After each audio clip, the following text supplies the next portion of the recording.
রাত 12টার সময় লাইলি যখন ফোন করে, রাত 12টার সময় লাইলি যখন ফোন করে, কথা না বলিয়া তাহার ঘুম আসে না। মোবাইল আসিল কি দোলা লাগিল, পড়াশোনায় ও মন বসে না। হায়রে মোবাইল আসিল কি দোলা লাগিল, পড়াশোনায় ও মন বসে না। তার আর পড়াশোনা করতে ইচ্ছে করে না, তার মনটা এখন অন্য কোথাও চলে গেছে। কেমন দুঃখটা কোন জায়গায় জানেন? যুবক ছেলেরা 6 মাস প্রেম করেছে, প্রেমিকার ফোন সুইচ অফ, ঝগড়া হয়েছে। প্রেম বুঝেন তো? প্রেম কাকে করতে হবে আপনারা জানেন? প্রেম কাকে করতে হবে জানেন? আল্লাহ তাআলা বলছেন কাকে প্রেম করবেন, কোরআনকে একবার জিজ্ঞেস করে নিন। পৃথিবীর মধ্যে যদি আপনি কাউকে প্রেম করতে চান, কোরআনকে একবার জিজ্ঞেস করে নিন যে কার সাথে প্রেম করা আপনার ঠিক হবে। কোরআনকে যদি আপনি একবার প্রশ্ন করেন, কোরআন আপনাকে ভুল পথে কোনোদিন যেতে দেবে না। যেতে দেবে? এই কোরআনটা কিসের জন্য এসেছে? এই কোরআনটা মানুষকে হেদায়েত করার জন্য এসেছে। মানুষ অন্ধকারের দিকে যাবে, ভুল পথে যাবে, তাকে কি করবে? আলোর দিকে নিয়ে আসবে। তাহলে কোরআন কি করে? আমাদের সঠিক পথ দেখায়। আপনাকে একটু আগে বললাম যে আমরা সবাই কোরআন প্রেমিক মানুষ, তাই না? আমরা কোরআন প্রেমিক মানুষ, আমরা আল্লাহকে ভালোবাসি, আমরা নবীকে ভালোবাসি। তারপরে আপনাকে বলছিলাম যে যেটা একটা হেডমাস্টার, একটা ছাত্রী এসেছে, সে ছাত্রীর বিয়ে হয়ে গেছে, তার একটা ছেলে আছে। তাকে বলছে মা, তুমি প্রেম জগতে অনেক কাউকে পেয়েছো, এই পেন্সিলটা নাও, দিয়ে বোর্ডে তুমি সব থেকে যাকে বেশি ভালোবাসো 10 জনের নাম লিখো। মেয়েটি প্রথমে তার স্বামীর নাম দিয়েছে, তার ছেলের নাম দিয়েছে, আব্বা, মা, ভাই, বোন ইত্যাদি অনেক নাম দিয়েছে। এরকম করে 10টা নামকে বুঝিয়ে দিল। এবার স্কুলের হেডমাস্টার বলছে এর থেকে তুমি সব থেকে যাকে বেশি ভালোবাসো তার নামটা রেখে দাও, আর 5টা নাম কেটে দাও, আর 5টা নামকে রেখে দাও। বোর্ডের কাছে গিয়ে মেয়েটা অনেকক্ষণ ভাবছে। প্রেম ভাগ করা খুব কঠিন জিনিস, সে আর নাম কাটতে পারছে না। কার নাম কাটবে? নাম আর কাটতে পারছে না।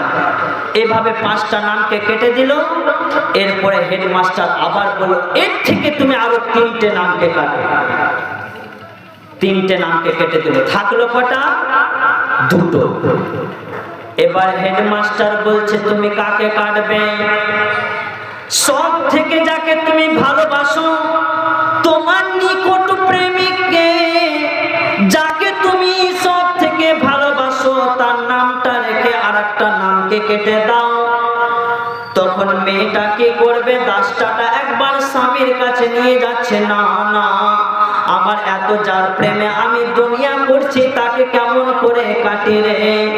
একবার সন্তানের কাছে নিয়ে যাচ্ছে, না আমার সন্তানকে আমি কাটতে পারবো না, যাকে আমি 10 মাস 10 দিন পেটে ধরে রাখলাম, সে আমার দুধের ফসল, তাকে আমি কেমন করে কাটবো?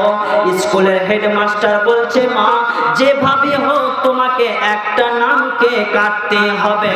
মেয়েটা অনেক কষ্ট করে তার ছেলেটার নামটা কেটে দিল।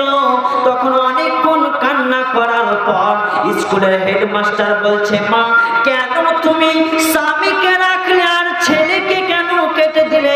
কারণটা তুমি একবার আমাকে বলো। তখন মেয়েটি বলছে স্যার, আমি অনেকক্ষণ ভেবে দেখলাম যে আমার ছেলে পেটের ফসল, আমার ছেলে দুধের ফসল, কিন্তু ওই ছেলের যখন বউ চলে আসবে আর মাকে সে ছেলে দেখতে পারবে না, মাকে সে ভুলে যাবে, কিন্তু আমার এমন একটি নিয়ামত যে মরা পর্যন্ত যতদিন বেঁচে থাকবো ততদিন আমার স্বামী আমাকে বুকের মধ্যে আগলে ধরে রাখবে। কিছু বুঝলেন আপনি? যে আপনার সন্তানের যখন বিয়ে হয়ে যাবে আপনার মাকে ভুলে যাবে। এবার আল্লাহ তাআলা বলছেন আপনি কাকে প্রেম করবেন? সব থেকে আমি কাকে বেশি ভালোবাসবো? আমি তাকে বললাম যে মুমিন প্রথম প্রেম করবে আল্লাহকে, ইসলামকে, তারপর আল্লাহ রাসূলকে, তারপর দ্বীন ইসলামকে, এরপর মা আব্বাকে। মুমিনের দিলে প্রথমেই যদি আল্লাহ না থাকে সে তো ফেলিওর। বন্ধুরা আমার, পৃথিবীর বুকে যত প্রেমিক আছে সবার গায়ে হাত দিয়ে দেখেন কোরআন বলছে তুই ভেবে দেখ, কুল্লু মান আলাইহা ফান, সব ধ্বংস হয়ে যাবে। বিবি ধ্বংস, মা ধ্বংস, ভাই ধ্বংস, বোন ধ্বংস, আব্বা ধ্বংস হবে, সমস্ত সব কিছু ধ্বংস হয়ে যাবে। তিনি থাকবেন যিনি হচ্ছেন ওয়ায়াবকা ওয়াজহু রাব্বিকা যুল জালালি ওয়াল ইকরাম, তিনি হচ্ছেন আমার আল্লাহ। প্রকৃত প্রেমিককে, পৃথিবীর বুকে সব থেকে বড় প্রেমিককে, যে আল্লাহকে প্রেম করে সে, কারণ সে কোনোদিন ফেলিওর হবে না। দুনিয়াতে আল্লাহকে পাবে, মরে গেলে আল্লাহকে পাবে, সামান্য গুনার কারণে জাহান্নাম চলে গেলেও আল্লাহকে পাবে, কবরে আল্লাহকে পাবে, পুলসিরাতে আল্লাহকে পাবে, কঠিন বিচারের দিন আল্লাহকে পাবে। সমস্ত প্রেম ধ্বংস হবে, আল্লাহর প্রেম ধ্বংস হবে না। এই জন্য কবি বলছেন মানব যদি হও গোমদের তোমরা জ্ঞানী বিচক্ষণ, মানব যদি হও গোমদের তোমরা জ্ঞানী বিচক্ষণ, বুঝিয়া আল্লাহর প্রেম কাটাও জীবন।